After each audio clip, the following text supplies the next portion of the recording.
Olá, ouvintes do Mundo Jurídico. Meu nome é Daniela Oliveira e estamos aqui para mais um podcast do Gen Jurídico. Nós vamos hoje receber um time de especialistas. Para começar, o professor André Abelha, que é advogado e professor, presidente do IBRADIM e da Comissão de Direito Notarial e Registral da OAB Nacional, membro da ADIT Brasil, mestre em Direito Civil pela UERJ. Vamos conversar também com o professor Melim Chalhoub, que é advogado, especialista da UF, e autor do anteprojeto das leis 9.514, de 1997, de alienação fiduciária, e 10.931, de 2004, que trata da incorporação imobiliária. Vamos conversar também com o professor Oliver Vitali, que é sócio fundador da VBD, advogado, diretor do IBRADIM, mestre da Comissão de Gestão da Secretaria Municipal de Urbanismo e Licenciamento da cidade de São Paulo, membro do Conselho de Gestão da Secretaria de Habitação do Estado de São Paulo, conselheiro jurídico do Secov e do Sinduscom. A gente vai conversar um pouquinho sobre as principais alterações trazidas pela Lei 14.382 de 2022, no direito registral e no direito imobiliário, que é o tema do livro que eles estão lançando agora pela editora, que analisa artigo por artigo as novidades trazidas pela nova lei do Sistema Eletrônico de Registros Públicos. Olá, professores, é um grande prazer conversar com os senhores. Olá, Daniele, boa tarde. Que prazer estar aqui com vocês, ao lado de pessoas tão notáveis, amigos tão queridos, pessoas profissionais tão importantes para o direito imobiliário. Bom, oi, Daniele, tudo bem? É o Olivar, é um prazer estar aqui, prazer estar do lado dos meus amigos André e Melim, tratando desse tema tão importante, que é a Lei 14.382, que, inclusive, gerou esse livro coordenado brilhantemente pelo André, com auxílio meu e do Melim Chalhoub. E essa lei que, dentre vários temas que ela trata, um deles é a criação desse CERP, como você comentou, né? Nós, operadores do direito, mais ainda do direito imobiliário, que tem aí das 7 variações de cartórios que nós temos no país, atinge especialmente o registro de imóveis e o cartório de notas, nós já tínhamos, né, a figura do ONR, que é o Operador Nacional de Registro, criado na Lei 13.465/17, mas o CERP veio para ser algo muito maior, para ser um sistema que integre não apenas informações do registro de imóveis, mas informações de todos os cartórios.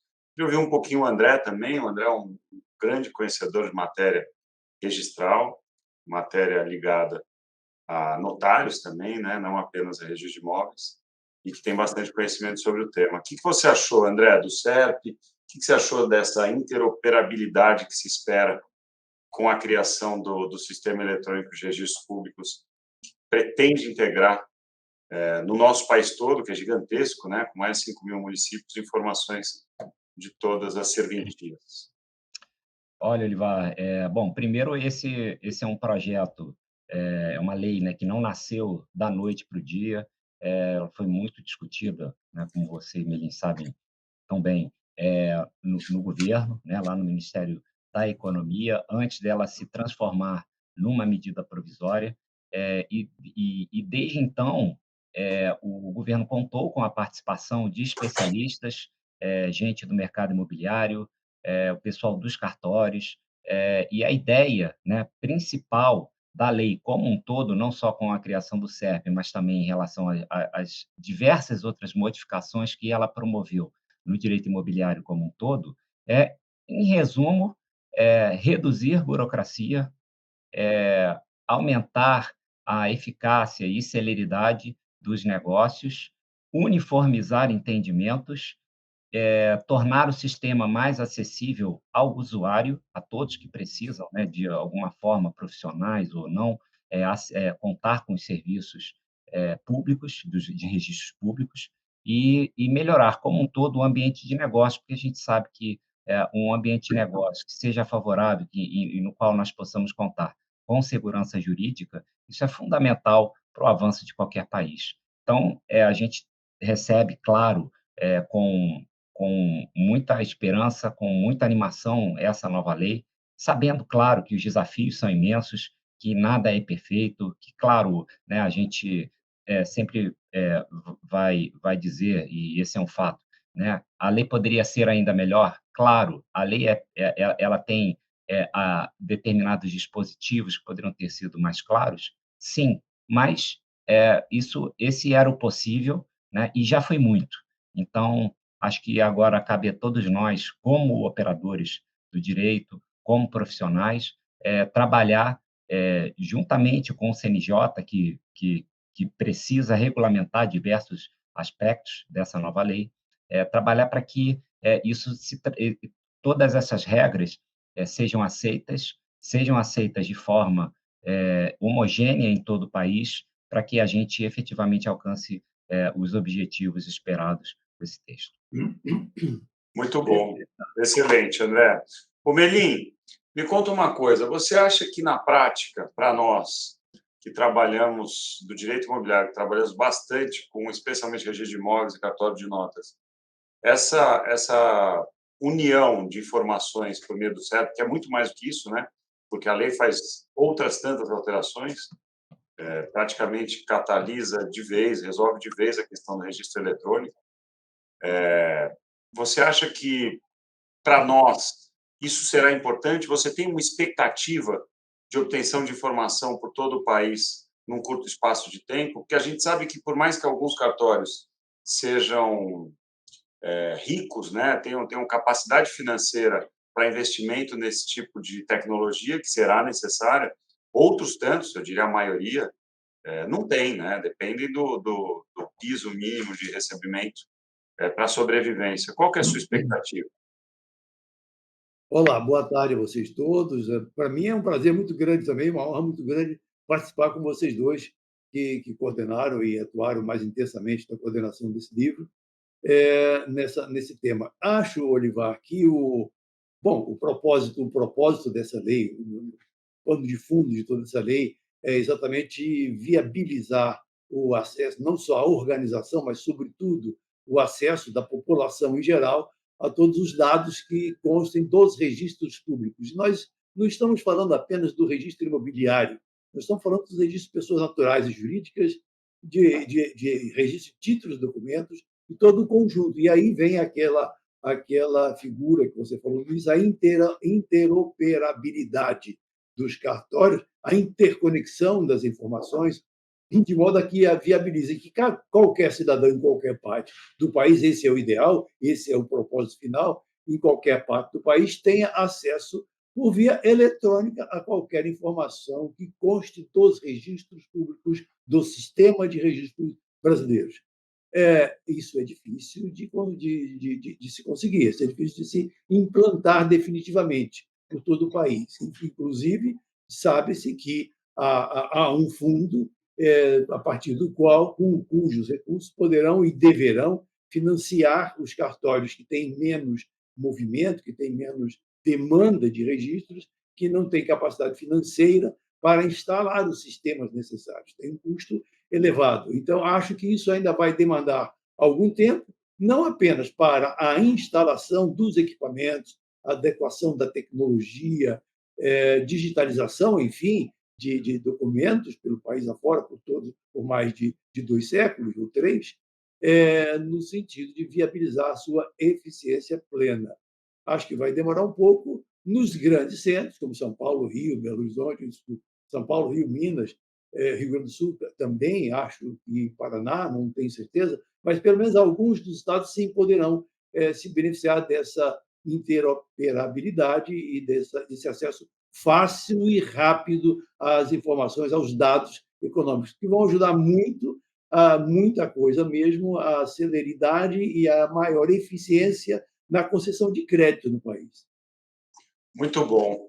Bom, a gente sabe que a lei, e é até bom trazer esse esforço histórico, né, para quem está nos assistindo e ouvindo, ela é fruto de um trabalho do atual governo, né, de, sei lá, 2, 3 anos, com a participação de entidades do setor produtivo, e visa desburocratizar, tornar extrajudicial quanto possível, baratear atos de cartório para os cidadãos em geral, e muito da lei que alterou as antigas leis de incorporação imobiliária, lei de loteamento, condomínio, Código Civil, lei de registros públicos, ela deu um poder muito grande para o órgão do judiciário, que é o órgão responsável por controlar exatamente essas serventias, que é o CNJ. Eu acho que foi uma boa decisão, ao menos momentânea, porque o CNJ vem trabalhando e muito bem nos últimos anos em relação a por meio de provimentos, a regrar o quanto possível a matéria de cartórios, né? A gente viu os provimentos 94 e 95, importantíssimos para o registro de imóveis com e-protocolo durante a pandemia, né, em 2020, o provimento 100, que criou o e-notariado, mas eu confesso que eu tenho um certo receio. Receio porque quando você tira um pouco do legislativo e joga, no caso, para o judiciário, que é o órgão pela Constituição responsável por isso, a transitoriedade dos membros desse órgão pode gerar uma certa insegurança. O que vocês pensam, André? O que você pensa a respeito disso? Olha, Olivar, é claro, isso pode trazer certos problemas, mas, de modo geral, eu vejo de modo positivo, né? Porque mesmo que os membros sejam transitórios, o que nós temos visto historicamente, e até com cada vez mais intensidade, é um esforço, né, de quem está no CNJ para se familiarizar, se especializar, enfim, com a área extrajudicial. Enfim, hoje o CNJ ele hoje em dia já está bem mais estruturado do que já esteve no passado para lidar com essas questões. Enfim, hoje você tem juízes auxiliares da corregedoria que entendem profundamente da matéria. A gente viu outro dia o ministro Luiz Felipe Salomão promover um seminário específico que acho que passou de 3 horas de duração, que tratou unicamente do SERP para entender quais são os desafios do sistema, o que precisa ser enfrentado, toda essa questão, inclusive orçamentária, que Melim falou. Enfim, há muito trabalho a se fazer pela frente, claro, né? A gente não está indo do 0 ao 100. Tudo isso é algo que se faz ao longo de muitos anos, é um aprimoramento do sistema, né? Só para a gente se lembrar, as assinaturas eletrônicas, por exemplo, que é um dos assuntos trazidos pela nova lei, elas não surgiram hoje, né? A gente tem assinaturas eletrônicas reconhecidas pela nossa legislação há mais de 20 anos. A MP 2200, traço 2, ela é de 2001, ela é que trouxe, né, falou pela primeira vez no certificado digital, o ICP Brasil, que hoje, né, o que produz a assinatura qualificada, enfim, qualificada, e que permite, né, o acesso dos documentos, de um modo geral, aos registros públicos. Enfim, nós também temos os outros dois tipos, né, a assinatura simples e avançada. Enfim, depois podemos falar mais um pouquinho sobre elas. Então, assim, são avanços que precisam ser paulatinos, né? Hoje o registro é eletrônico, mas toda a base do registro de imóveis, ela é de papel, né? As matrículas, elas são emitidas em papel. Nós não temos ainda matrículas nato digitais. Então, nós não tivemos, isso é importante a gente ter isso bem claro, né, uma substituição do papel pelo eletrônico. Não ainda, nós chegaremos lá, mas tem que ser paulatino. Então, no momento que a gente vê, é uma camada eletrônica sobre o acervo, né, de papel. E, inclusive, para que muitas das regras previstas na lei possam ser cumpridas, exige, como também o Melim citou, um esforço hercúleo por parte de todos os cartórios para digitalizarem os seus acervos. É fato que muitos cartórios, ainda hoje, inclusive cartórios de algumas capitais, eles não conseguem, por exemplo, disponibilizar ainda a consulta à matrícula, né? Essa que você faz o pagamento na central e que, de forma instantânea, você consegue visualizar a matrícula. Bom, isso, dentre tantas outras coisas, é algo espetacular, né? Nós aqui, que advogamos já há tantos anos, a gente sabe, né, o que era a nossa vida padrão. Era você, quando precisava fazer uma busca histórica, você ia pedir uma matrícula, tinha que esperar uma semana, se você não tivesse um acesso muito amplo ao cartório para que o oficial, né, lhe facultasse a vista daquela matrícula. Mas isso não é a regra, isso não é o que acontece com as pessoas em geral. As pessoas em geral tinha que esperar uma semana para pegar uma matrícula, olhava o registro anterior, esperava mais uma semana para ter acesso à segunda. Hoje não, hoje, se o cartório já tiver digitalizado seu acervo, hoje, em questão de 1 hora, a gente consegue pegar um histórico de 6, 7 matrículas em sequência. Enfim, isso é algo maravilhoso, assim, né? E isso é um avanço notável que já aconteceu, e muitos outros estão em andamento, né? A SAEC, né, os serviços do registro eletrônico que são compartilhados, estamos falando aqui da interoperabilidade, é incrível. Assim, hoje, na SAEC, você consegue não só acessar as matrículas, consegue fazer o protocolo digital, consegue fazer busca de bens, enfim, né, e muitos outros serviços, né, como o monitor registral, por exemplo, que te informa de alterações em relação a uma determinada matrícula. E isso é só o começo, né, porque o SERP, assim, da mesma forma que o CIREI, né, que é o S-REI, que é o sistema relativo ao registro eletrônico de imóveis, né, o SERP ele está acima, né, do S-REI, quer dizer, ele pega também o S-REI, mas pega. Então, a ideia é pegar todo o extrajudicial. Então, se você já tinha o S-REI para os cartórios de imóveis, agora para as outras serventias, elas também estarão integradas ao sistema. Então, a gente vai ter todos esses serviços, essas facilidades, à medida em que os cartórios conseguem aderir ao sistema, conseguem digitalizar os seus acervos, conseguem implementar seus sistemas, a gente está tendo já estamos vivendo uma verdadeira revolução, né? Ontem, por exemplo, eu estava com um evento do Migales com a Ana Cristina Maia, que é registradora em Minas, e ela está lá na Espanha, está estudando o sistema registral espanhol e, enfim, conversando com registradores lá, todos ficaram impressionados, assim, já com essa possibilidade que nós temos aqui de conseguir uma certidão em algumas horas. Então, assim, isso não é possível nem na Espanha, nem na maioria dos outros países. Então, efetivamente, o Brasil hoje está na crista da onda.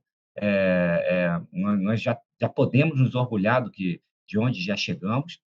Temos muito a caminhar, e não tenho dúvida que a gente vai chegar. Só complementando o que o André falou, Olivar, é só a gente voltar para trás para ver o trabalho que teremos e a paciência que precisamos ter. É só voltar para trás quando da implantação da Lei 6.015, a atual Lei de Registros Públicos, que foi sancionada em 73 e só entrou em vigor em 76, exatamente para possibilitar os serviços, né, notariais e registrais, sobretudo, né, enfim, a se adequar àquela nova sistemática das matrículas dos imóveis, né? Foram 3 anos de intenso estudo, que é o que nós precisamos fazer agora, e estamos fazendo, inclusive nesse bate-papo que estamos fazendo aqui. Melinho, os 3 anos de 1973 são os 10 dias hoje. O mundo está rápido. Vamos lá. Aqui não tem vacatio legis, aqui já Não, não tem. a coisa já estava girando. Vamos lá. Eu acho que, assim, a lei, concordo com tudo que vocês falaram, é um baita avanço. Inclusive, debatendo a lei, ela é de 21 de junho de 2022, se não me engano, ela foi publicada. E ela é a conversão da MP 1085 de dezembro de 21, né, 27 de dezembro. E nesse período, esses meses, nós três, e não só nós três, vários dos autores, coautores do nosso livro, trabalharam nas mais de 300 emendas da AMP, que algumas foram aproveitadas, convertidas na lei, outras não. E a gente vem mastigando esse assunto. Aliás, foi o que propiciou que esse livro saísse em tempo recorde. E a lei altera a lei de incorporações, como eu já mencionei. E falou em incorporação imobiliária, falou em Melim Chalhoub, né? O grande nome da incorporação imobiliária em seu livro específico de incorporação imobiliária, além de outros tantos artigos. O Melim, a gente teve a oportunidade com essa lei de adequar a redação, porque ela tratava no conceito da incorporação imobiliária, das frações ideais de terreno e a obra, e em outro momento ela falava de futura unidade autônoma, e ela não tratava em alguns itens do regime especial, que é o regime do condomínio edilício, já surgindo desde o registro da incorporação. E nós sabemos que alguns estados da federação, por suas corregedorias, competência estadual, entendem que o ato é um ato específico de instituição do condomínio edilício. Queria que você falasse um pouquinho dessa adequação da lei, porque além de desburocratizar, de baratear, de extrajudicializar, ela quer também uniformizar o país. O que você achou dessas alterações? Fala um pouquinho para a gente. Sim, a Lei 4.591 ela foi objeto de algumas alterações conceituais até, e de redação também, de ajuste de redação também, muitas delas que se refletem diretamente nos conceitos, né, no conteúdo dos direitos considerados ali. Antes de eu falar das alterações, eu falo do propósito. O propósito é adequar a Lei 4.591 a novas demandas da realidade concreta. E uma das demandas muito importantes que tem chamado a atenção na sociedade atual, no mundo atual, na economia atual, em razão de determinadas crises pelas quais passamos aí na última década, desde a última década, em relação, por exemplo, às dificuldades de incorporadoras de cumprir os programas contratuais e, em consequência, se veem sujeitos a iniciativas dos adquirentes no sentido de destituí-los, de promover a destituição da empresa incorporadora, a tomada da obra e a administração, a gestão da obra por parte da comissão de representantes dos adquirentes. Né?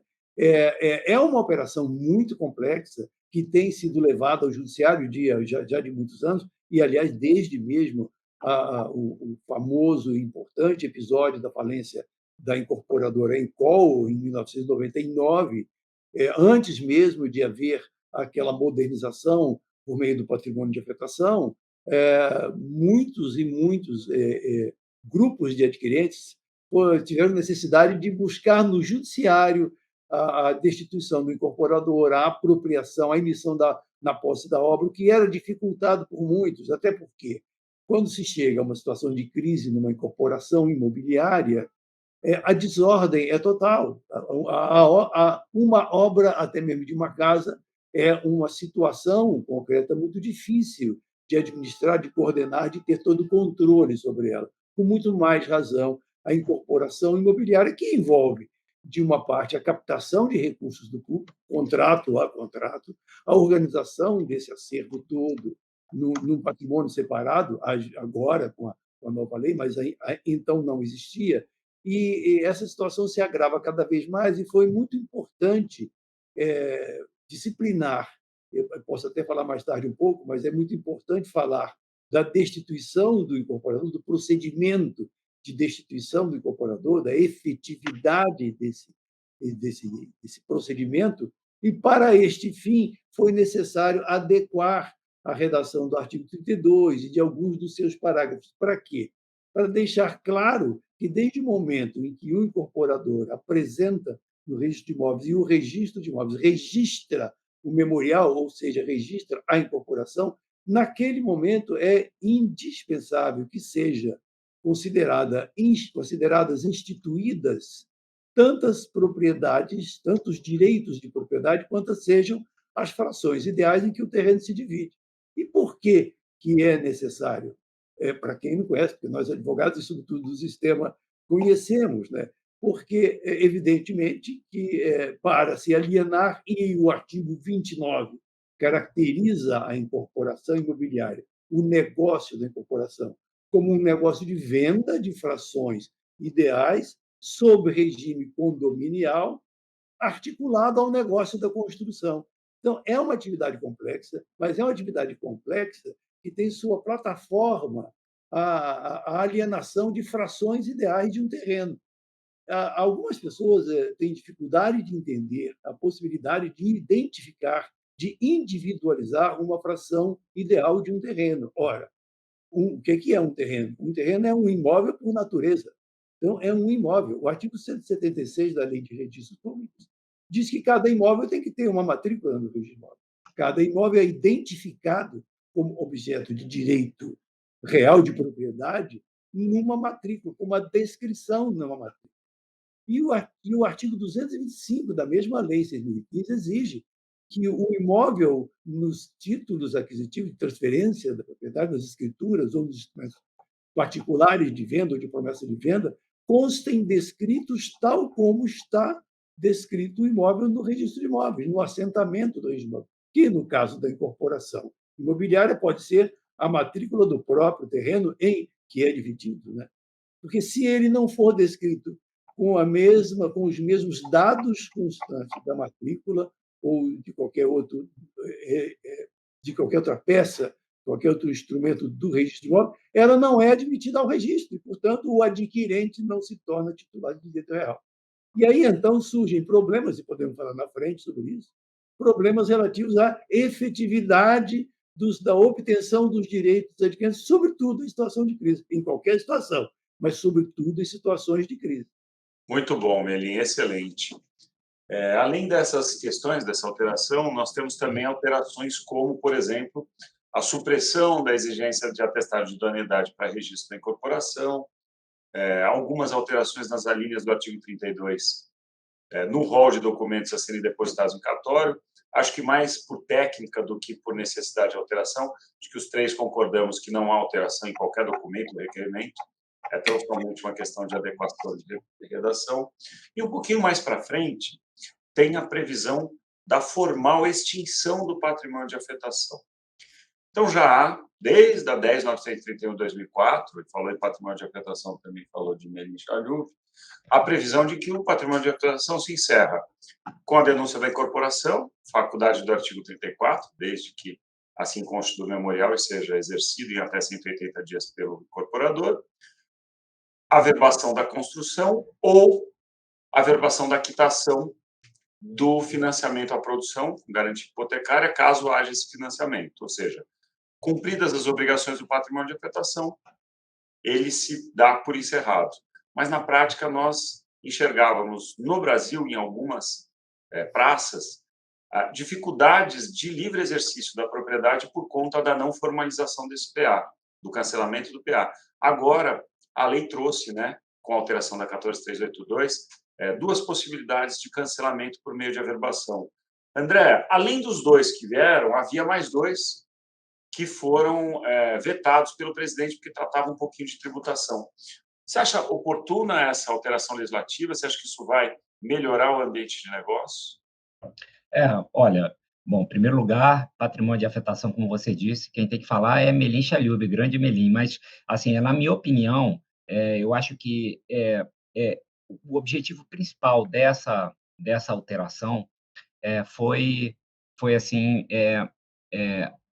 reduzir dúvidas em relação ao momento de extinção do patrimônio de afetação, o que sempre foi motivo de muita discussão, né?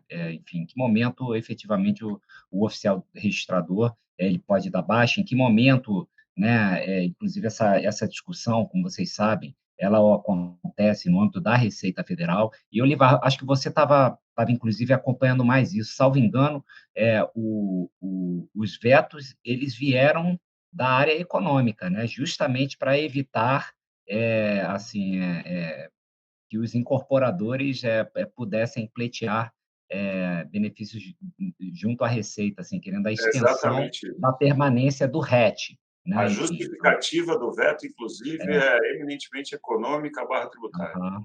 Exatamente.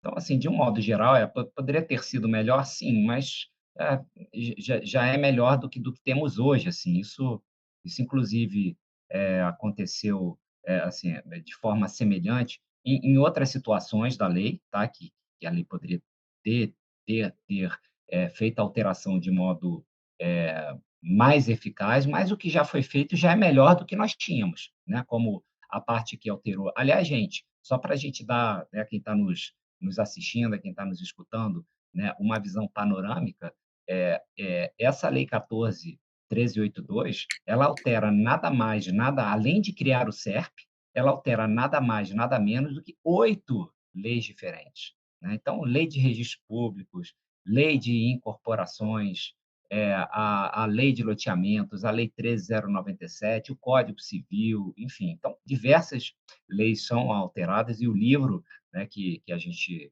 teve a alegria de coordenar, ele traz comentários artigo por artigo. Cada dispositivo que foi alterado, ele foi objeto de comentário neste livro, né, que está dividido em 3 grandes partes, justamente. A primeira parte, que são as disposições gerais e o SERP. A segunda parte são as alterações à legislação correlata, e na parte final são as vigências e os dispositivos revogados. Então, voltando ao que eu estava falando, né, tanto com relação a 13.097, né, que trata da concentração dos atos na matrícula e que tem relação estreita com a questão da fraude de execução, que é tão importante para os negócios imobiliários, né? A lei poderia ter avançado mais, talvez. Ela resolveu, de uma vez por todas, a insegurança jurídica que existe na aquisição de imóveis?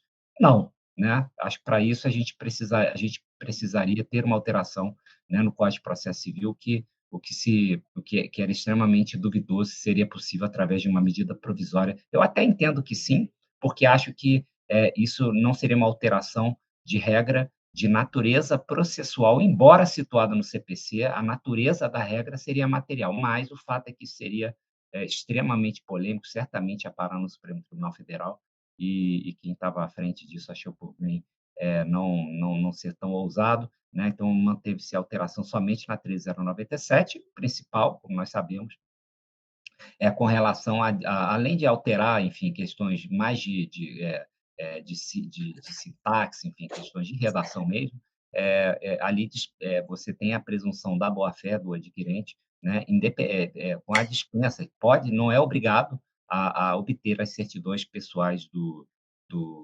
vendedor. Mas a gente sabe, né, que isso pode não ser suficiente na vida prática. Enfim, os juízes continuam olhando muito mais para o CPC do que para a 13097, e a gente sabe que isso traz um argumento relevante para o adquirente, que venha a ter o imóvel adquirido ameaçado em razão de uma execução, mas isso não põe uma pá de cal na discussão, né? Enfim, isso aconteceu também, por exemplo, em relação à alteração do 1358-A, que trata do condomínio de lotes, né? Esse é um dos artigos do Código Civil que foi alterado pela nova lei.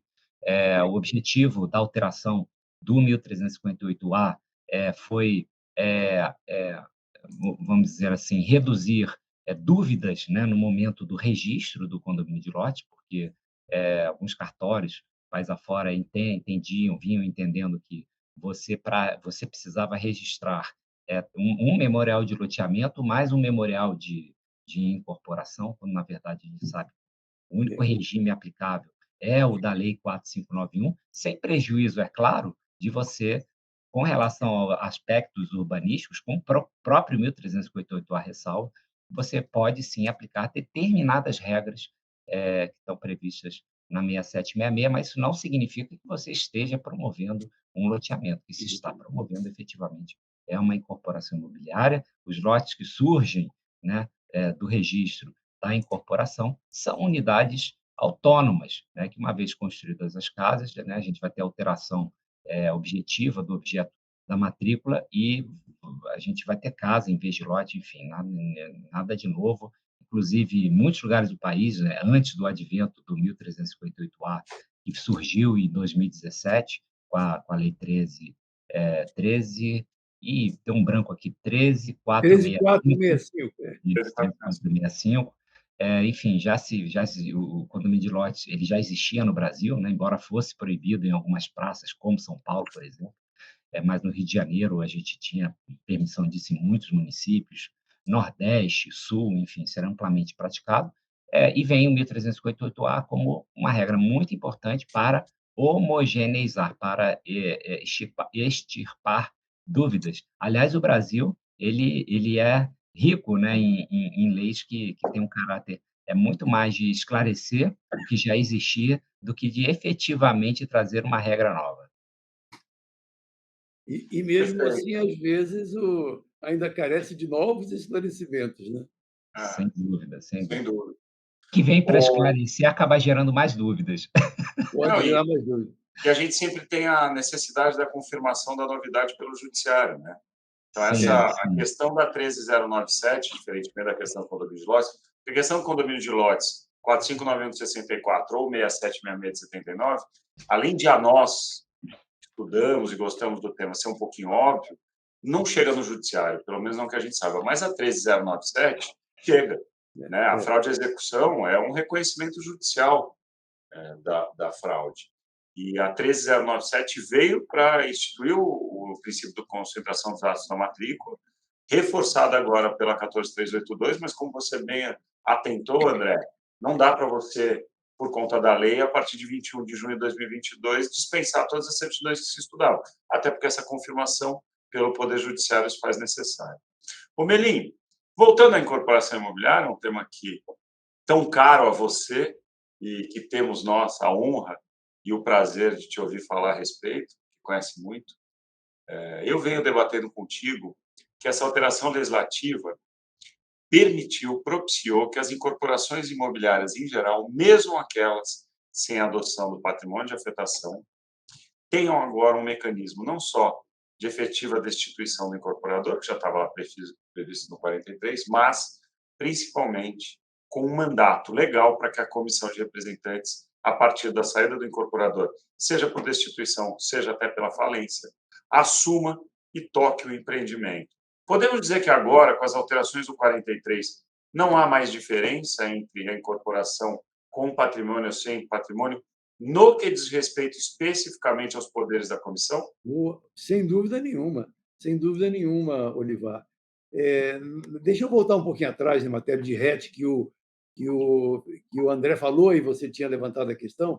Em matéria de RET, continua havendo aqui ou ali algumas questões levantadas. Aliás, antes de qualquer coisa, quando você se refere ao meu trabalho na obra da incorporação imobiliária, do livro, de alguns artigos, eu tenho que agradecer a você, ao André e a alguns outros, não são muitos, mas alguns colegas que militam no setor e que eu transmito e eu compartilho com vocês o que eu aprendo com vocês e coloco no livro. Vocês são meus coautores, sabe, André, Olivar, e independentemente de eu ligar para um ou outro e conversar. Então, isso tudo é uma coisa, é um conhecimento compartilhado por nós todos.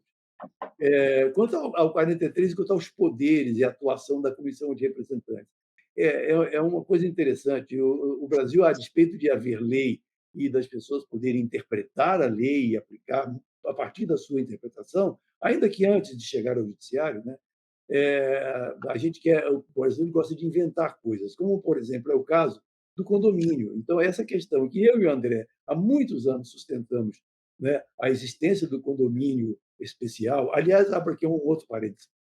Outro dia, ao atualizar para a nova edição da incorporação imobiliária, eu, relendo o livro de Caio Mário, não só a incorporação, propriedade horizontal e instituições. E nas instituições, eu me deparei, eu ainda não tinha deparado, com um parágrafo que ele escreveu, depois do novo Código Civil, em que ele disse, eu mandei para o André até o texto, eu acho que eu mandei para o Olivar também, em que ele comenta o seguinte: eu me debati muito contra o uso da palavra edilício durante a tramitação, mas, infelizmente, sem sucesso. Isso o professor Caio Mário falando, e nesse parágrafo ele chama atenção para a diversidade de denominações que se atribuiu a esse condomínio especial.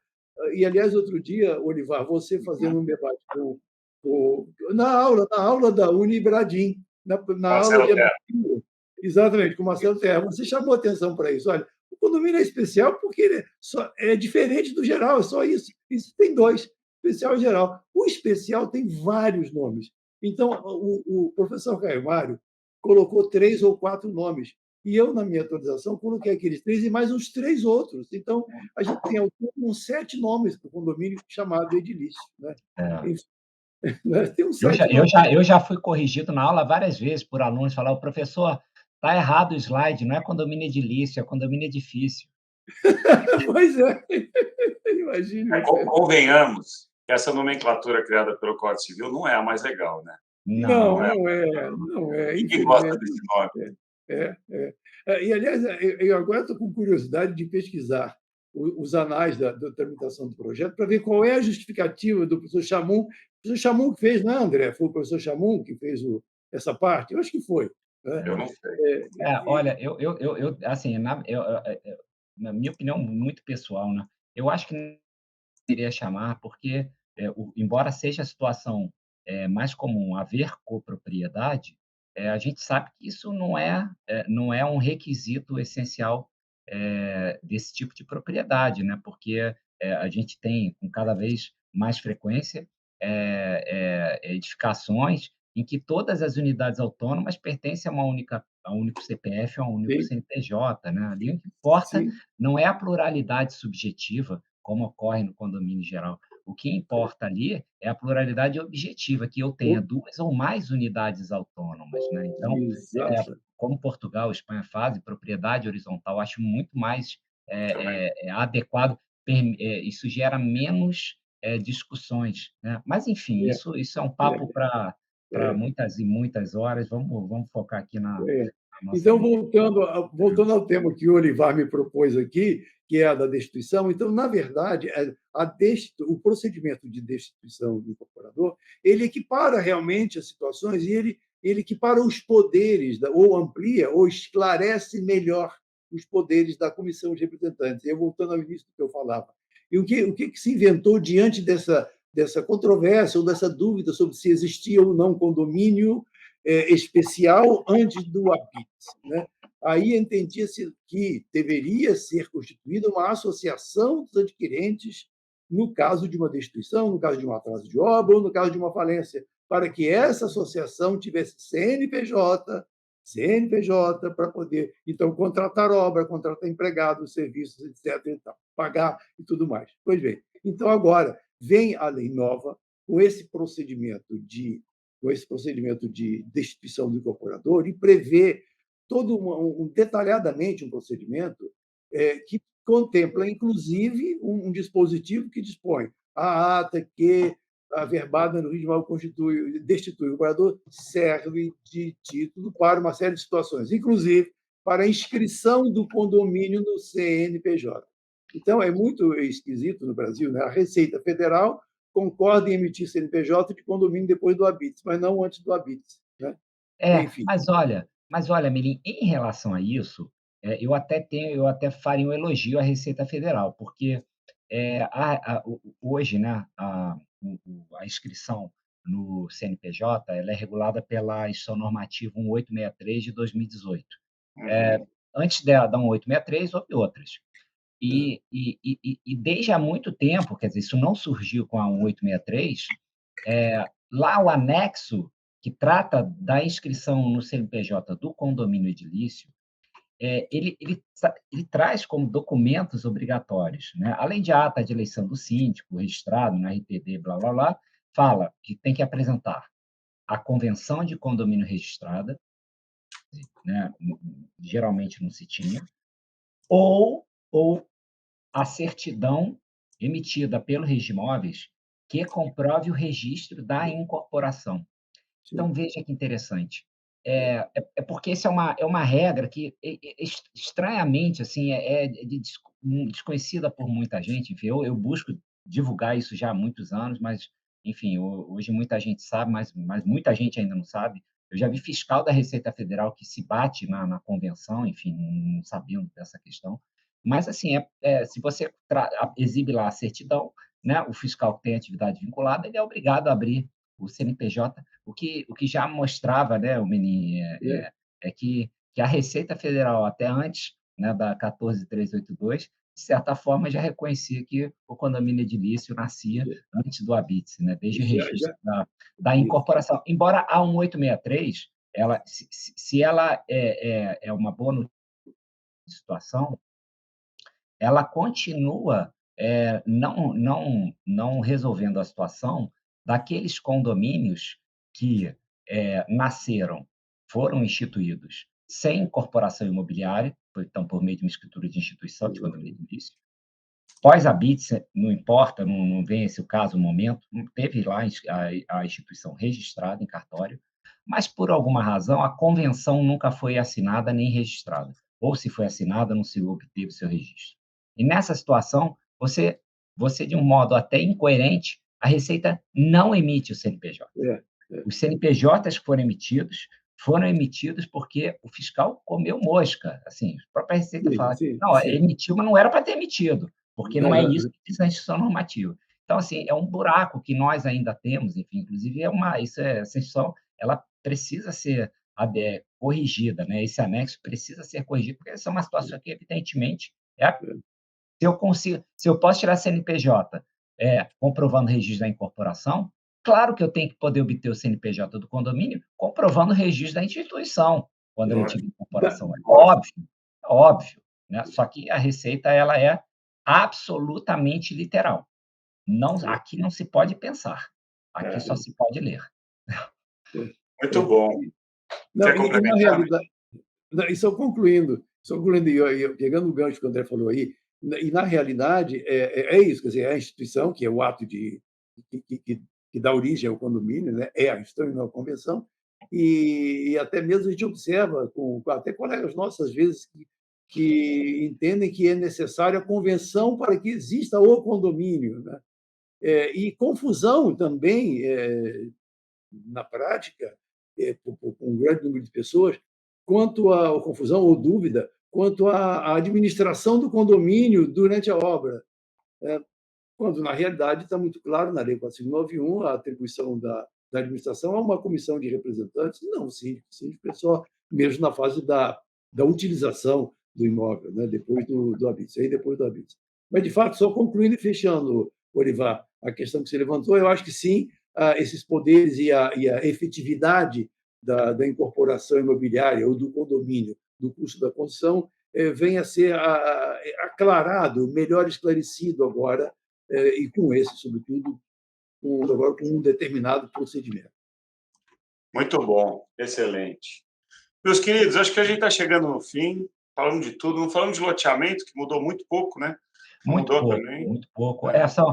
E você tem, assim, para ser preciso, são 7 dispositivos alterados da Lei 6766 alterados, mas todos eles, com modo de regra, muito pontual, assim, pequenas alterações, né? Por exemplo, um dispositivo que o prazo da certidão de protesto de 10 para 5 anos, um outro que exige não mais as certidões pessoais do incorporador, mas apenas as certidões cíveis. Então, o que eu considero uma alteração que foi mais relevante, que diz respeito à certidão que comprova o estado do processo, né? Que antes, Sim. pela regra anterior, você tinha a obrigação, quando havia um apontamento, de apresentar a certidão de objeto em pé, né? Que já vi gente chamando de objeto em pé, então já o objeto lá em pé, né? Se equilibrando, né? Enfim, então a ideia é dizer do que trata a ação, em que estado ela se encontra. Então, agora, né, esse dispositivo que foi replicado na 4591, então a gente tem essa mesma regra, em suma, diz que você pode substituir, né, esse documento por um extrato da movimentação, né? Então isso é algo muito valioso, né, que vai ajudar muito, assim, enfim. A redação não foi a ideal, assim, se você pegar um registrador muito literal, né, ele pode encrencar, dizendo que processo tem que ser eletrônico, ele pode dizer que com a simples movimentação, lista de movimentos do processo, não é possível entender o objeto e que não pode, enfim, podia ter sido melhor a história, né? Assim como muitos outros dispositivos. Podia, mas isso já ajuda. A gente não tinha nada. Agora nós já temos isso, e os oficiais, que de grande maioria tem muito bom senso, costumam acatar isso, né? A gente junta o movimento, apresenta cópias principais, enfim, até para dar conforto ao oficial que se sente inseguro só com a lista de movimentos, e com isso a gente consegue resolver essa situação, né? Embora isso hoje, a gente sabe que a prática específico, essa foi uma questão que perdeu muita relevância, né? Antigamente, você tinha os loteadores, incorporadores, fazendo tudo na hold, né? Então, memorial tinha que ter mais 8 pastas, né? Tudo só de certidão. A nossa vida era obter certidão de objeto em pé para conseguir registrar o memorial. As SPs nascem limpinhas, então, via de regra, né? A não ser que seja uma ação repersecutória, que apareça na matrícula, uma, né, execução fiscal que vai ser apontada numa certidão, enfim, vai tirando na certidão lá do imóvel, mas, via de regra, as certidões elas viram limpas e nós, os profissionais responsáveis pelo registro desses memoriais de incorporação, loteamento, eles não vão ter que apresentar esse tipo de justificativa. Mas elas podem acontecer e, por isso, esses dispositivos são muito bem-vindos. Bom, muito bom. André, só pegando outro gancho do André aqui, né? Porque o André vai levantando problemas, ele vai mostrando outros caminhos, né? E outras situações. É o caso, por exemplo, ele falou da imprecisão aqui ou ali, ou da possibilidade de dupla interpretação, ou dificuldade de interpretação de um ou outro dispositivo por um ou outro oficial, na realidade, independente disso, né, e das imprecisões aqui ou ali, há alguns erros de digitação nessa lei, né? Alguns erros de. Vou dar um exemplo. Diz assim, não me lembro qual é o dispositivo, mas não sei se é a linha aí, ou, enfim, no 32 dá uma linha. Frações ideais de terrenos. Não, É, alienação das frações ideais do terrenos, ou de terrenos, no plural, né? E algumas outras coisas. Mas é. tem uma coisa importante que foi alterada na lei também, em articulação com aquela alteração do 32, Olivar, que você levantou para mim, do Sim, 32, do parágrafo 1º-A, que fala do regime condominial especial, perfeito. e da destituição também, que é o seguinte: isso em relação ao reconhecimento da existência legal do condomínio chamado edilício desde o registro memorial. É que o artigo 44, então, o artigo 44, que fala da averbação do habite-se, a averbação da construção, depois de concluída a obra, né, ele falava assim, a averbação da construção para efeito de individualização e discriminação. Vocês se lembram disso, né? E Sim. talvez esse dispositivo, esse artigo, tenha gerado a dúvida sobre a eventualidade de existência do condomínio só depois do habite, né? Agora não, agora o artigo diz a averbação da construção em correspondência às frações ideais discriminadas Discriminar. no artigo do terreno.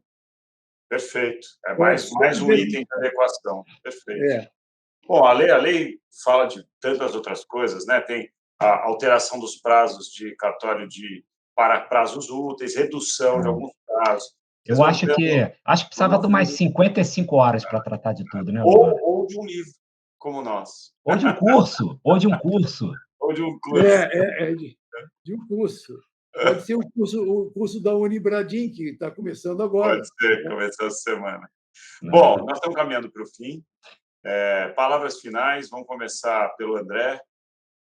André, fala para a gente por que você acha que primeiro a lei, né? A importância da lei para o setor, e depois a importância do livro para quem trabalha com isso. Bom, acho que sobre a importância da lei, né, já me ative a isso mais no início, não vou cansar os nossos ouvintes e espectadores. Com isso, em suma, é boa, né, muito bem-vinda, vai nos ajudar demais, precisamos estudá-la, e esse é o propósito do livro, assim, né? Claro, esse é um ponto de partida, estamos construindo, né, como doutrina, a interpretação dessa lei para que a sua aplicação seja a melhor possível, né? Porque a lei, quem faz a lei imagina uma coisa, mas uma vez que a lei ganhar vida, né? Enfim, é outra história, né? Então, esse papel do intérprete, ele é muito importante, e o que eu posso dizer a quem está aqui conosco estudem a lei, né? Aliás, isso eu digo, não canso de dizer no meu escritório, né, gente? Olha só, o primeiro lugar onde que a gente deve ir não é no site do tribunal, é na lei. A lei é a fonte de tudo. Veja a lei, assim, né? A lei, primeiro a lei, depois a doutrina, depois a jurisprudência, né? Então, claro, esse tripé é super importante, mas assim, tudo começa na lei, né? Então, estudem a lei, façam cursos, leiam o livro, porque ele realmente aliás, ficou um tijolão, né? Cerca de 700 folhas, enfim, deu um orgulho, assim, quando vi, realmente está muito substancioso. Enfim, foi uma grande honra participar dessa obra com vocês e com cerca de 30 coautores. E acho que a ideia aqui do nosso evento foi dar assim uma grande geral, né? Dar um spoiler, né, do que vocês podem encontrar no livro. Garanto que vocês vão gostar. Então, é importante falar, né, que concordo com você plenamente. Leia, releia e releia várias vezes a lei. A lei não é pequena e, ao mesmo tempo, ela não é simples, como a gente mencionou aqui, ela trata de vários institutos do direito, altera várias leis. E o nosso livro, a ideia dele é que ele seja um guia mesmo, que ele passa por toda a lei. Nós não elegemos um item, nós não fizemos artigos a respeito das matérias. A gente foi de artigo em artigo da lei e trabalhamos cada um deles. Então, leia a lei, se possível, acompanhando os comentários por meio do nosso livro. Melim, você não só atua no direito imobiliário há muito tempo, como é autor de muito do que já se tornou legislação imobiliária no país. Estamos falando de patrimônio de afetação, estamos falando de alienação fiduciária, inclusive. Existe um projeto de lei agora que já foi aprovado pela Câmara e vai ao Senado sobre o Instituto da Fidúcia, que você redigiu. Estamos lutando muito para que ele seja aprovado, porque só vai melhorar o ambiente dos negócios e girar a economia. O que você achou dessa lei? Qual a importância do nosso livro para quem opera no direito? Bom, essa lei, a lei chamada Lei do Certo, né, é uma lei importantíssima, uma lei revolucionária. Não sei nem se é revolucionária, talvez eu esteja sendo exagerado dizendo que é revolucionária, até porque, como o André lembrou muito bem, a assinatura digital já vem lá, como diria o André, como diria o Leonel Brizola, vem de longe, né? Vem desde a lei, né, 11.977, né, 2009, não é isso? 2009. Mas, realmente, ela reúne num só diploma legal todo o sistema usando essa tecnologia nova. Então, ela já habilita o país a ingressar nesse mundo novo, né? Nesse mundo novo da internet e da interconexão de dados e a disponibilização de dados por meio eletrônico. Isso é fundamental, isso vai propiciar uma celeridade nos negócios e no mercado de crédito de maneira fantástica. E o nosso livro, independente de tudo que vocês falaram aí, que realmente é um livro que está com 700 páginas, porque ele se dedicou a comentar artigo por artigo.